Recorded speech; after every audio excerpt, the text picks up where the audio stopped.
Welcome students. अब हम अपना नेक्स्ट चैप्टर स्टार्ट करेंगे, chapter number 5, elasticity of demand. कि इलास्टिसिटी ऑफ डिमांड क्या होती है। अभी तक हमने पढ़ा था लॉ ऑफ डिमांड क्या होती है। ठीक है, लॉ ऑफ डिमांड में हमने पढ़ा था क्या, डायरेक्शंस के बारे में, कि अगर प्राइस ज़्यादा होता है तो डिमांड क्या हो जाती है, कम। अगर प्राइस कम हो जाता है तो डिमांड हमारी क्या हो जाती है, ज़्यादा। तो लॉ ऑफ डिमांड तो हमें सिर्फ क्या बताता है, डायरेक्शंस के बारे में बताता है, लेकिन हमें ये तो नहीं पता चलता कि अगर 10% हमारे प्राइस क्या हो जाते हैं, कम हो जाते हैं, तो डिमांड हमारी कितनी इंक्रीज़ हो जाएगी। मतलब हाउ मच क्वांटिटी तो हमें नहीं पता चल रही थी। तो उसके बारे में कौन बताती है, हमारे इलास्टिसिटी ऑफ डिमांड बताती है। ठीक है, कि हमें कितनी क्वांटिटी में प्राइस कम हो जाता है। मतलब अगर 10% प्राइस अगर इंक्रीज़ होता है तो डिमांड 20% डिक्रीज़ होती है। तो हाउ मच क्वांटिटी, अगर कुछ परसेंटेज इंक्रीज़ होते हैं तो कितने परसेंटेज डिमांड डिक्रीज़ होने वाले, ये हमें कौन बताता है, इलास्टिसिटी ऑफ डिमांड बताता है। तो इसका मीनिंग क्या हो जाएगा, देखो, elasticity of demand measures the extent to which quantity demanded of a commodity increase or decrease when there is increase or decrease in any of its quantitative determinants। ये क्या कहना चाह रहा है कि जो इलास्टिसिटी ऑफ डिमांड है वो मेज़र करता है कि टू एक्सटेंट, मतलब कितनी क्वांटिटी ऑफ डिमांड की, मतलब डिमांड की एक कमोडिटी है, ठीक है, कोई भी कमोडिटी है, उसकी कितनी क्वांटिटी, टू एक्सटेंट का मतलब कितनी क्वांटिटी क्या हो जाती है, इंक्रीज़ होती है या फिर डिक्रीज़। कब इंक्रीज डिक्रीज होगी, जब या तो कोई भी क्वांटिटेटिव डिटर्मिनेंट्स मैंने आपको इतने सारे फैक्टर्स करवाए थे ना, कि प्राइस ऑफ प्रोडक्ट है, रिलेटेड प्रोडक्ट्स है, income of consumer, taste and preferences, मतलब कोई भी क्वांटिटेटिव डिटर्मिनेंट्स की वजह से अगर हमारा इंक्रीज़ होता है या फिर डिक्रीज़ होता है कोई भी क्वांटिटेटिव डिटर्मिनेंट, ठीक है, तो उसकी वजह से हमारी डिमांड कितनी कम या ज़्यादा होती है, उसकी हाउ मच अमाउंट हमें कौन बताता है, इलास्टिसिटी ऑफ डिमांड बताती है। हिंदी में इसे कहते हैं मांग की लोच, कि कितनी कीमत में कमी आई है तो उससे हमारी डिमांड में कितनी बढ़ने वाली है, कितनी इंक्रीज़ होने वाली है। ठीक है, उसके बाद आती है types of elasticity of demand, मतलब इलास्टिसिटी हमारी कितनी प्रकार की होती है। तो फर्स्ट होती है हमारी प्राइस इलास्टिसिटी ऑफ डिमांड, जिसमें किसका इफेक्ट देखा जाता है, प्राइस का डिमांड के साथ इफेक्ट जाता है, कि प्राइस में कम या ज़्यादा होने से कितनी डिमांड में कम या ज़्यादा होती है।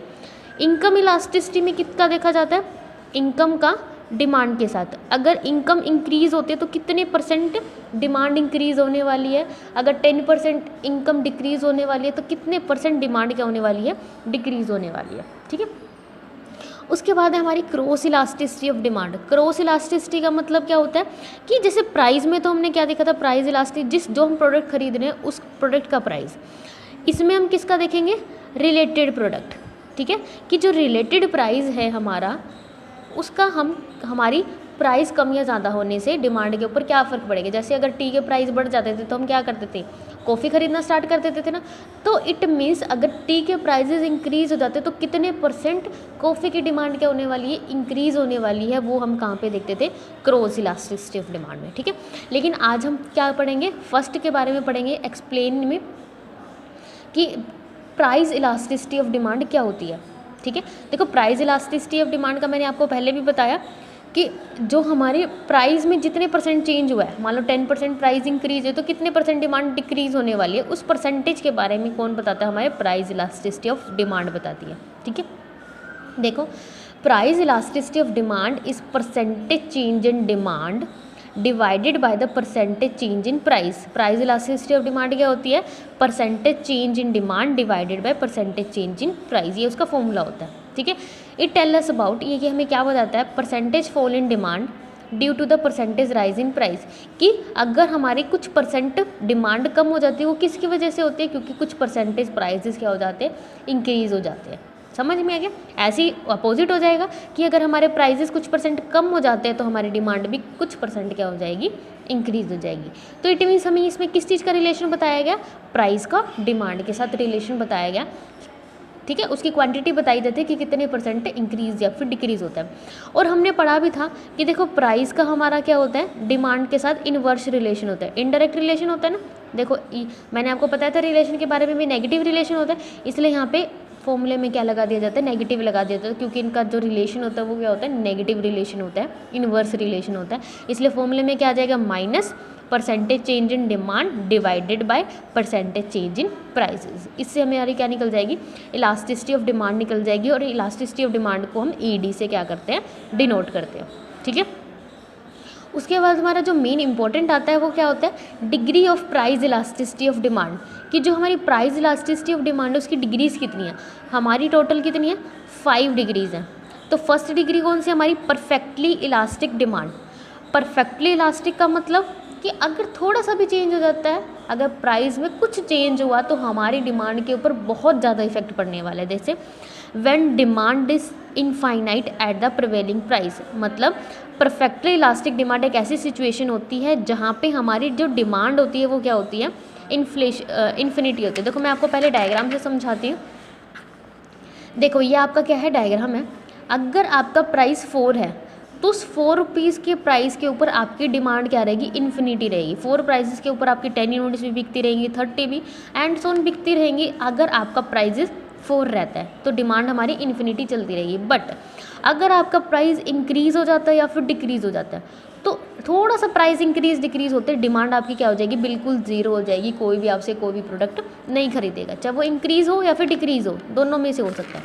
ठीक है, तो इट मीन्स क्या कहना चाहता है कि इसमें हमारी जो गिवन रेट होता है प्रिवेलिंग प्राइस मार्केट में, उस टाइम हमारी डिमांड इन्फिनिटी है। ठीक है, तो इस सिचुएशन में क्या होता है, अगर स्लाइटेस्ट राइट अगर थोड़ा सा भी इंक्रीज़ हो जाता है तो उसकी वजह से जो हमारी क्वांटिटी डिमांड है वो बिल्कुल ख़त्म हो जाएगी, गिर के कितनी रह जाएगी, ज़ीरो हो जाएगी। बिल्कुल हम ज़ीरो करेंगे, कोई भी डिमांड करना बंद कर देंगे। उसी को हम क्या कहते हैं, परफेक्टली इलास्टिक, बहुत ज़्यादा चेंज आ जाना। उसके बाद नेक्स्ट आता है हमारा perfectly inelastic demand. Perfectly inelastic demand का मतलब क्या होता है, change in price causes no change in the quantity demanded.